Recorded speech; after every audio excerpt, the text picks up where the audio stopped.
Exams पास आ चुके हैं, बहुत सारा सिलेबस है लेकिन टाइम कम। अभी आप यही सोच रहे होंगे ना कि इतना सारा सिलेबस इतने कम टाइम में कैसे कवर करें। आपने एक बात नोटिस की, आपके स्कूल्स में या कॉलेजेस, ट्यूशंस, कोचिंग सेंटर्स में कोई ऐसा स्टूडेंट होता है जो कि पूरा सिलेबस कम टाइम में कंप्लीट कर देता है।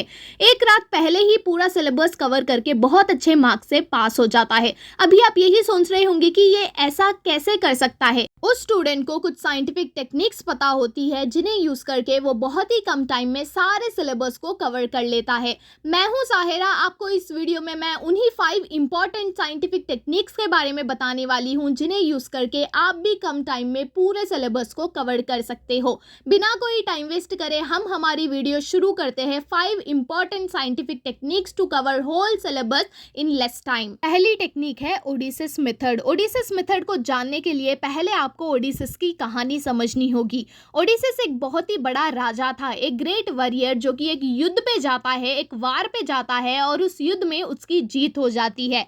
जीतने के बाद अभी उसको वापस अपने घर जाना है, लेकिन घर जाने से पहले उसे एक बहुत ही बड़े समंदर को पार करना होगा। उस समंदर को पार करने के बाद ही वो अपने घर जा सकता है। ऐसे में उसके साथ अपनी पूरी सेना है। वो पूरी सेना से कहता है कि हम ये लड़ाई जीत चुके हैं, अभी हमें वापस अपने घर जाना होगा। ऐसे में सभी लोग शिप में बैठ जाते हैं और समुंदर पार करने लगते हैं। समुंदर के बीच उन्हें एक आइलैंड दिखता है जहां से बहुत ही अच्छी आवाजें आने लगती है। वो आवाजें सभी लोगों को आकर्षित करती है और सभी लोगों को अपनी ओर आने के लिए मजबूर करती है। ऐसे में पूरी सेना कहती है कि हमें एक बार उस आइलैंड पर जाना चाहिए और देखना चाहिए कि इतनी अच्छी आवाजें वहां से कैसे आ रही है। ऐसे में एक आदमी उठकर बोलता है कि नहीं, हमें वहां नहीं जाना चाहिए क्योंकि वो एक अपने लिए ट्रैप भी हो सकता है। ये सुनकर ओडिसिस भी सोचने लगता है कि जीतने के बाद मेरा एम, मेरा गोल ये है कि मैं सभी लोगों को सुरक्षित अपने अपने घर पहुंचाऊं।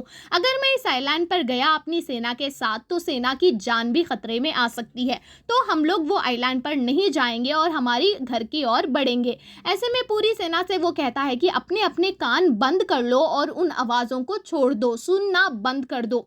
लेकिन ओडिसिस अपने कान बंद नहीं करता क्योंकि उसे सभी चीज़ों को मॉनिटर करना है। ऐसे में वो सभी आवाज़ें ओडिसिस के कानों में जाती है और अपनी ओर अट्रैक्ट करती है, लेकिन फिर भी ओडिसिस डिस्ट्रैक्ट नहीं होता, अपनी घर की ओर बढ़ने लगता है। इससे हमें ये मालूम होता है कि किसी भी चीज़ों से हमें डिस्ट्रैक्ट नहीं होना है, हमारे गोल और हमारी एम के ओर आगे बढ़ना है।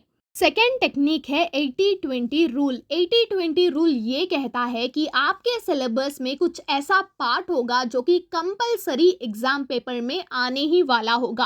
अगर आपका क्वेश्चन पेपर 100 मार्क्स का है तो 80 मार्क्स आपको आसानी से मिलेंगे अगर आप इस 80-20 रूल को फॉलो करोगे। 80-20 रूल में ऐसा होता है कि आपको इंपॉर्टेंट क्वेश्चंस पढ़ने होंगे, फ्रीक्वेंटली आस्क्ड क्वेश्चंस पढ़ने होंगे, प्रीवियस ईयर के क्वेश्चन पेपर्स देखने होंगे, मॉडल क्वेश्चन पेपर्स देखने होंगे जिसमें रिपीटेड क्वेश्चंस आते हैं, रिपीटेडली क्वेश्चंस पूछते हैं, वो कंपलसरी आपको आपके पेपर में देखने को मिलेंगे।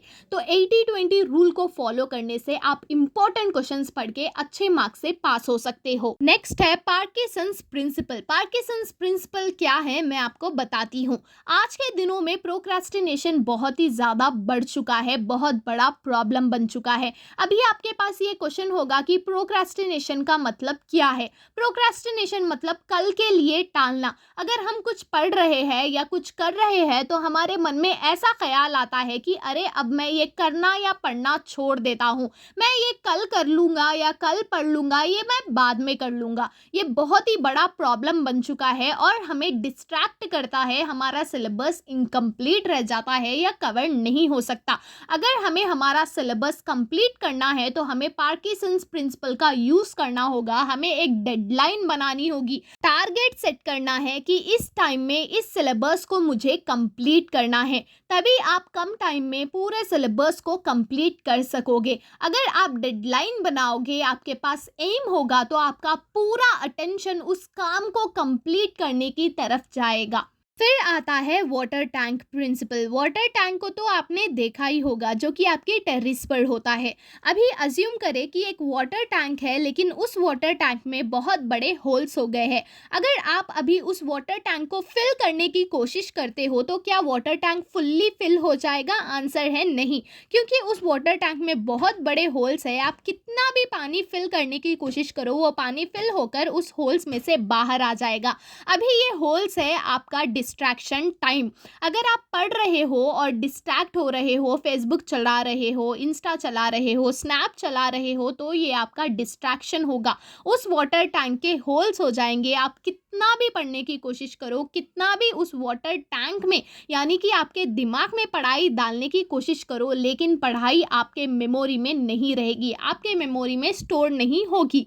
मतलब कि आपको उस होल्स को हटाना होगा, डिस्ट्रैक्शन टाइम को हटाना होगा, पूरा फोकस अपनी पढ़ाई पर देना होगा, जिससे कि आपको पूरी पढ़ाई यानी कि पूरा सिलेबस कवर हो जाएगा। डिस्ट्रैक्शन टाइम को हटा दीजिए, आपका सिलेबस कवर हो जाएगा। लास्ट वन है एक्टिव रिकॉल। ये भी बहुत ही ज़्यादा इंपॉर्टेंट स्टडी टेक्निक है, जिसे यूज़ करके आप बहुत ही कम टाइम में पूरे सिलेबस को कवर कर सकते हो। हमारे पास 2 टाइप के रिविजन्स होते हैं, 2 टाइप के रिकॉल्स होते हैं। एक है ट्रेडिशनल रिकॉल, दूसरा है एक्टिव रिकॉल। ट्रेडिशनल रिकॉल में आप ईच एंड एवरी लाइन पढ़ते हो, याद करते हो, बाय हार्ट करते हो, फिर रिविजन करते हो। इसमें अगर आप एक लाइन भूल जाते हो तो आगे का लाइन भी भूल सकते हो, या तो आगे का आंसर भी भूल सकते हो, जिसमें आपको पढ़ने में दिक्कत होगी और याद रखने में भी दिक्कत होगी। लेकिन एक्टिव रिकॉल में ऐसा नहीं है। आप each and every line by heart नहीं करते हो, आप कॉन्सेप्ट को समझते हो। कॉन्सेप्ट की अंडरस्टैंडिंग से आप अपनी ओन से आंसर लिखते हो। तो जब भी आप पढ़ो या तो प्रिपेयर हो, सिलेबस कवर करो, तो आपको ईच एंड एवरी लाइन याद नहीं करनी है। आपको कॉन्सेप्ट को समझना है और अपने माइंड में, दिमाग में उसे स्टोर करना है। जबकि आप एग्ज़ाम लिखने जाओ तो अपनी ओन से उसे प्रोलॉन्ग करके, एक्सटेंड करके एग्ज़ाम पेपर पे प्रेजेंट करो। आपको इन 5 इंपॉर्टेंट साइंटिफिक मेथड्स या साइंटिफिक टेक्निक्स में से कौन सी टेक्निक बहुत ज़्यादा पसंद आई, अच्छी लगी, मुझे कमेंट सेक्शन में ज़रूर बताइए। और अगर आप मेरे चैनल लर्न विद साहिरा पे न्यू हो तो चैनल को सब्सक्राइब कर ले, साथ ही में बेल आइकॉन को क्लिक कर ले। अगर आप मेरे टेलीग्राम चैनल पर अभी तक ज्वाइन नहीं हुए तो मेरे टेलीग्राम चैनल को भी आप ज्वाइन कर सकते हो, लिंक इस वीडियो के डिस्क्रिप्शन में दिया जाएगा। Thank you so much for watching, see you all in the next video, bye bye.